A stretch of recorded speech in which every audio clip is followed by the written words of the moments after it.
Guys welcome to my channel Gyan Adda. तो guys इस video में हम पास्ट कॉन्टिन्यूअस टेंस के बारे में समझेंगे। तो सबसे पहले हम इसका डेफिनेशन जानते हैं। The action of verb which shows continuity of work in past time is called past continuous tense. तो गाइस प्रेजेंट कॉन्टिन्यूअस के टाइम में हमने डेफिनेशन बताया था, सेम डेफिनेशन था, उसमें था कि इन प्रेजेंट टाइम था। The action of verb which shows continuity of work in present time, present continuous के लिए। अब पास्ट कॉन्टिन्यूअस में क्या होगा, टाइम का होगा, क्या होगा, पास्ट होगा, जिसका अर्थ होता है कि बीते हुए समय में कार्य के लगातार होने अथवा उसके निरंतरता का बोध होता है इसमें। यानी कि जो कार्य होता है वो लगातार होता है, निरंतर होता है, लेकिन समय क्या होता है, बीता हुआ होता है। चलिए कुछ एग्जाम्पल देखते हैं।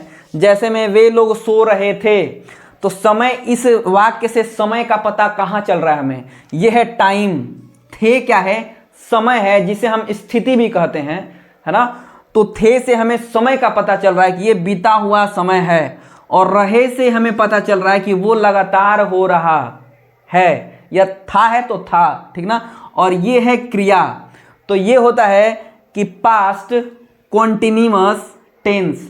थे से हमें पता चला कि ये पास्ट में कार्य बीत गया है ना। अब जो बीते हुए समय में ये जो रहे है ये बताता है कॉन्टिन्यूटी। तो पास्ट कॉन्टिन्यूअस, और यह है एक्शन, पास्ट कॉन्टिन्यूअस टेंस। दूसरा एग्जांपल है, राधा फर्श पर नाच रही थी से पता चल रहा है कि वो पास्ट में था, रही से पता चल रहा है कि वो लगातार अथवा निरंतर था। तो पास्ट कॉन्टिन्यूअस टेंस। चलिए इसको हम कुछ और नामों से जानते हैं। इसको पास्ट कॉन्टिन्यूअस को हम पास्ट प्रोग्रेसिव टेंस के नाम से भी जानते हैं, है ना।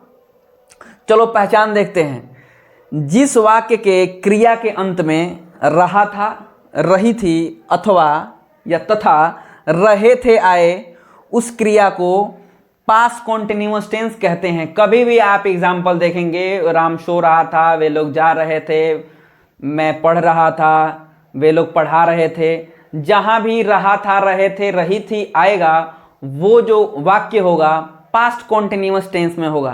तो गाइस जितने भी इसके स्ट्रक्चर्स हैं, जैसे अफर्मेटिव सेंटेंस स्ट्रक्चर, नेगेटिव है, इंटेरोगेटिव है, इंटेरोनेगेटिव है, WH इंट्रोगेटिव है, WH इंट्रोनेगेटिव है, तो उसको चलिए देखते हैं। ये है पास्ट कॉन्टिन्यूअस टेंस का अफर्मेटिव सेंटेंस स्ट्रक्चर, सकारात्मक वाक्य संरचना। Subject plus was oblique verb plus V4 plus object oblique other word. V4 का अर्थ होता है वर्ब प्लस ING। एग्जाम्पल के रूप में रीड वर्ब 1 है, इसमें ING लगाएंगे तो ये वर्ब 4 कहलाएगा। रीड में ING लगाएंगे तो रीडिंग हो जाएगा, जिसका अर्थ होता है पढ़ रहा, ठीक है। कॉन्टिन्यूअस को यानी कि लगातार एक्शन को, लगातार कार्य को दर्शाता है। तो इसमें हमें कुछ रूल्स देखने हैं जो कि वाज वर है ना। तो वाज वर में वाज कब लगेगा, वर कब लगेगा, ये लगता है सब्जेक्ट के अनुसार, यानी कर्ता के अनुसार। अगर कर्ता सिंगुलर नंबर हो, अगर कर्ता किसी भी पर्सन का, किसी भी पुरुष का सिंगुलर नंबर, एक वचन हो, पुरुष में जैसे हो गया मैं, आई, फर्स्ट पर्सन में आता है, सेकेंड पर्सन में यू आता है, थर्ड पर्सन में ही सी इट नेम आता है। इसका पर्सन का मैं एक अलग से वीडियो कॉन्सेप्ट डालूंगा जिसको आप देख सकेंगे। तो इसमें क्या है कि सिंगुलर नंबर जो भी होगा, एक वचन जो भी होगा, उसमें हम वाज लगाएंगे, और बहुवचन जो भी होगा उसमें हम वर लगाते हैं, WERE, ठीक है। वैसे ही सी इट नेम और आई, है ना, के साथ वाज लगेगा। यू, अब सेकेंड पर्सन में एक यू तुम भी होता है जो सिंगुलर होता है, लेकिन वो अपवाद है, उसके साथ भी वर लगेगा, क्योंकि यू दो अर्थ को शो करता है। यू मतलब तुम भी होता है और यू मतलब तुम लोग भी होता है, ठीक है। तो इसके साथ वर का यूज करते हैं। तो एग्जाम्पल देखते हैं। वे लोग सो रहे थे, यह है सकारात्मक यानी कि अफर्मेटिव सेंटेंस है। इसका होगा सब्जेक्ट दे के साथ प्लूरल है तो वर लगेगा दे वर। स्लीप में ING लगाएंगे तो sleeping, they were sleeping. Ram और श्याम पढ़ रहे थे, देखिए राम तो थर्ड पर्सन सिंगुलर नंबर है, इसके साथ वॉज लगना चाहिए, लेकिन ये दो लोग हो जा रहे हैं, एंड अगर बीच में लग रहा है तो दो लोग हो जा रहे हैं, यानी कि बहुवचन, प्लूरल नंबर। तो Ram and Shyam were, read में ING रीडिंग। मैं पानी पी रहा था, आई वॉज ड्रिंकिंग क्या, water, I was drinking water. अब इसमें अब नेगेटिव सेंटेंस स्ट्रक्चर देखेंगे जिससे नकारात्मक वाक्य संरचना होता है। उसमें कुछ नहीं करना है, subject plus was verb plus not कर देना है यहाँ पे, not plus V4 plus object oblique other word. Example के रूप में वे लोग नहीं सो रहे थे, वे लोग नहीं सो रहे थे, दे वर नॉट स्लीपिंग। राम और श्याम नहीं पढ़ रहे थे, Ram and Shyam were not reading. मैं पानी नहीं पी रहा था, I was not drinking water. Negative में बस सहायक क्रिया के साथ नॉट लग जाता है, बाकी कुछ नहीं है, ठीक है।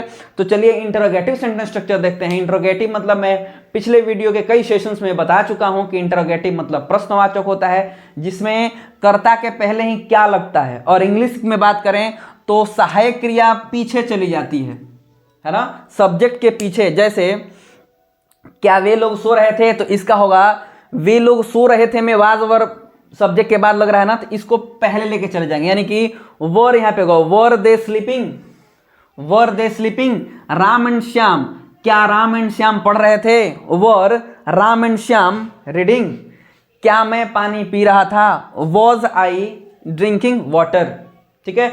इसका इंटरोनेगेटिव सेंटेंस स्ट्रक्चर क्या होता है कि was were plus subject plus not plus V4 plus object oblique other word.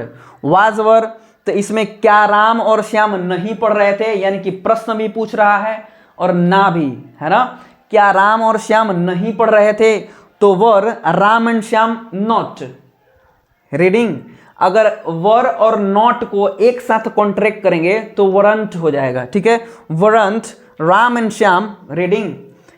क्या मैं पानी नहीं पी रहा था, ये मैं इंटरोगेटिव सेंटेंस स्ट्रक्चर का एग्जांपल बता रहा हूं आपको। क्या मैं पानी नहीं पी रहा था, तो was I not drinking water.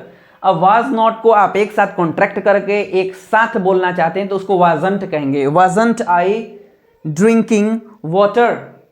तो गाइज ये है WH इंट्रोगेटिव सेंटेंस स्ट्रक्चर, जिसे कारण बताओ प्रश्नवाचक वाक्य संरचना कहते हैं। इसमें कारण बताना होता है। इसकी स्ट्रक्चर क्या है, WH word plus was oblique word plus subject plus V4 plus object oblique other word. Example देखते हैं। वे लोग गाना कैसे सुन रहे थे, वे लोग गाना कैसे सुन रहे थे, यही है WH वर्ड जिसको हाउ कहते हैं ना।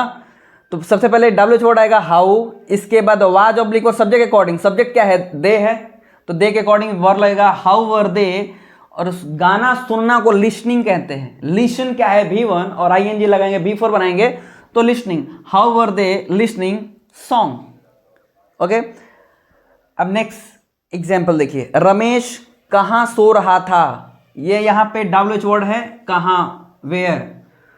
तो वेयर होगा, इसके बाद रमेश के अकॉर्डिंग वाज होगा, where was Ramesh sleeping. Next structure है WH इंटरनेगेटिव, इसमें कारण भी बताना होगा और ना भी होगा। एग्जाम्पल देखिए, पहले स्ट्रक्चर देखते हैं। WH word plus was word plus subject plus not plus V4 plus object oblique other word.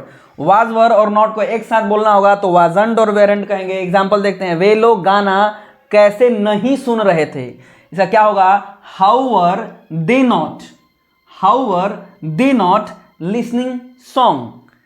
Where not को एक साथ बोलेंगे तो how weren't they listening song.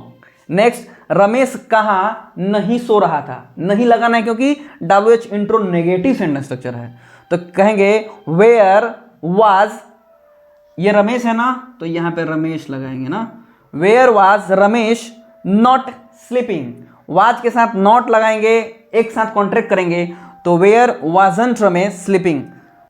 Hope करता हूं कि वीडियो आपको बखूबी समझ में आ गया होगा, ठीक है। अगर इसके बावजूद कोई डाउट हो, सस्पिशन हो, तो आप डायरेक्टली कमेंट बॉक्स में कमेंट के माध्यम से इंक्वायरी कर सकते हैं, पूछ सकते हैं। मैं डायरेक्टली उसे टच करूंगा, देखूंगा और आपके मैसेज का जवाब दूंगा, ठीक है।